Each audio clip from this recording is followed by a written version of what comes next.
Bonjour à tous, aujourd'hui on se retrouve pour le test des aquamarqueurs que j'ai trouvé chez Action. Alors je me souviens plus exactement du prix, mais on doit être aux alentours de 3,50 € la boîte de 10. Ça se conditionne comme ça, c'est un très joli packaging. C'est vrai qu'ils ont fait des efforts sur le packaging.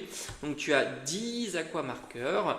Et de temps en temps, tu peux les trouver conditionnés par 10, 20, 30. Moi, malheureusement, je n'ai trouvé que des boîtes de 10. Mais tu peux, comme tu peux voir ici, les empiler les uns avec les autres. Alors, pourquoi on va les tester sur ce support bois? Parce que tout simplement, tu as une information lorsque tu achètes ce petit module, cette petite maquette en bois que j'ai montée sur la chaîne. N'hésite pas à les consulter. Tu as évidemment la partie directe et la partie vidéo classique. C'est une petite maquette en bois, un petit diorama en bois de décor de Noël. J'ai enlevé la face avant pour pouvoir avoir accès au sapin. Et tu as au dos de la boîte la possibilité d'utiliser ces aquamarqueurs. Donc on est évidemment sur la même marque qui produit ces dioramas. On est sur Decotyne. Donc je me suis dit, est-ce que ça marche vraiment bien d'utiliser ce genre de truc? Parce que habituellement, c'est vrai que sur du bois comme ça, j'avais tendance à plutôt utiliser de la peinture. Donc on va voir ça ensemble, on va tester tout simplement. Je vais prendre un jaune. Donc il y a écrit, là on a un jaune qui s'appelle le Fresh Yellow numéro 44 et je vais tout simplement passer de la couleur sur l'étoile et on va voir un petit peu le rendu que ça peut avoir, parce que je t'avoue que j'ai trouvé ça un petit peu terne. Alors je te ferai un tuto complet sur la customisation de ce diorama, mais là c'est vraiment un test pour savoir un petit peu ce que ça peut donner, parce que si ça veut, je vais peut-être pas utiliser les aquamarqueurs. Donc là c'est vraiment le test aquamarqueur sur le sapin. Sinon j'utiliserai les Posca ou la peinture traditionnelle. Pour le coup, pour la personnalisation, je mettrai aussi de la lumière, ce qu'on ne va pas faire évidemment là. Donc là, c'est vraiment un test basique des aquamarqueurs sur du bois. On va voir un petit peu. Alors, tout d'abord, j'ai envie de... Voilà, je vais passer. Donc, tu t'aperçois que ça recouvre assez bien la surface. C'est plutôt joli. Franchement, tu vois la différence. J'aime beaucoup. Alors, je t'avoue que je suis assez fan du brush. Voilà. Je le trouve très agréable comparativement à la pointe fine. Et puis au final, avec le brush, tu peux faire de jolis détails, comme on peut le voir ici. Ok, donc ça barre un petit peu. C'est logique. Je suppose que ce sont des aquamarqueurs. Donc, ça a tendance, le bois a tendance à légèrement boire. Mais ce qui serait intéressant, c'est de voir ça peut-être quelques jours plus tard. Je te ferai peut-être un compte rendu plus tard pour savoir si la couleur a bien tenu, parce que c'est vrai que là comme ça immédiatement ça a l'air de très très bien marcher. Je ne sais pas comment tu le vois à la caméra, mais je trouve que le résultat est plutôt super joli, super satisfaisant. Mais je suis moins convaincu en fait sur le long terme. On va faire quelques boules comme ça. Alors je suis pas certain de garder ce genre de truc. Peut-être que je mettrais plutôt des types diamond painting ou des strass que je collerai avec mon appareil à strass. Je le trouve très satisfaisant aussi, mais là pour le coup, pour la vidéo, voilà, je vais faire quelques petites boules comme ça de couleurs. Donc j'en ai fait 3 en jaune. Je vais prendre un bleu, tiens, ça pourrait être sympa. Alors heureusement que, alors c'est ça que j'aime bien sur ces feutres là, tu peux les voir ici, c'est que tu as une information sur le bouchon. Si tu es comme moi un petit peu daltonien, là au moins je sais que c'est un pastel bleu.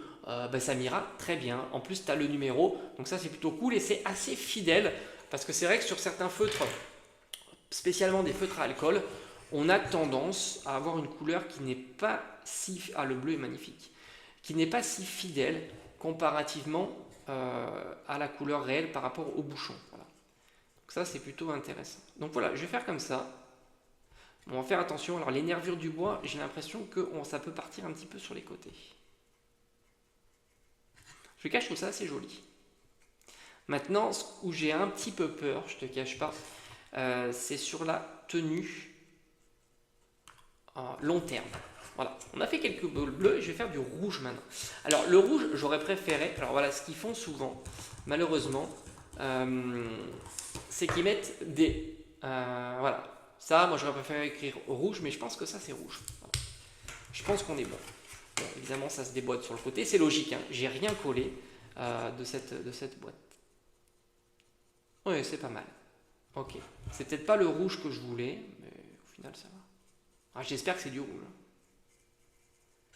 Comme je t'ai dit, moi, je suis un petit peu daltonien, mais ça n'empêche pas de faire un petit peu de créa. Et je vais te dire, on passera un petit peu en live aussi, puis je te dirai, voilà, si ça a bien tenu ou pas. Voilà, donc là, on a fait ça. Alors, pour le blanc, c'est évident que j'utiliserai un Posca. Parce que, voilà, il n'y a pas de feutre blanc. Et ça sera d'autant plus simple. Maintenant, je vais essayer d'utiliser ce vert qui est très joli, ici. Le Warm Green, donc warm c'est chaud, je crois, hein.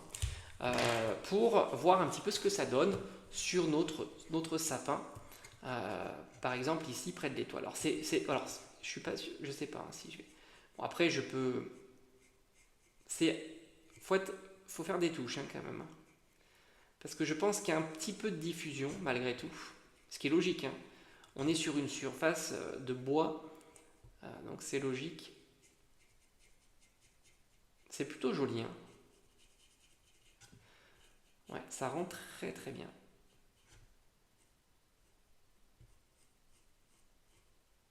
Bon, je te cache pas que moi, ce qui va plus c'est la tenue. Où je suis plus curieux de voir ça, quoi. Voilà, c'est joli, hein, quand même, hein. Tu vois, regarde, ici, ça passe, hein. C'est pas... Voilà, il y a deux choses. Tu t'aperçois qu'il y a la tenue. C'est pas le plus idéal, je pense. Voilà. Parce que le bois a tendance, avec les nervures, parce que vu qu'il y a des nervures horizontales, donc c'est important ce test, parce que tu t'aperçois que c'est pas le plus évident. Il y a un petit peu de feutre qui passe, hein, tout simplement. Donc tu vois, c'est pas... Ils nous disent qu'on peut les utiliser, hein, j'en doute pas, on peut les utiliser, ça se voit, ça tient très très bien. Mais en même temps, c'est pas le plus idéal et je pense que la peinture est beaucoup plus appropriée parce que la matière aura tendance à moins être absorbée par le bois.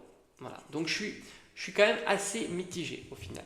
Voilà, je suis assez mitigé par le rendu. Voilà. On peut faire certains éléments, je pense qu'il n'y a pas de souci, mais des éléments plus fins, il sera peut-être plus judicieux, surtout des éléments plus fins, de le faire au Posca. Voilà.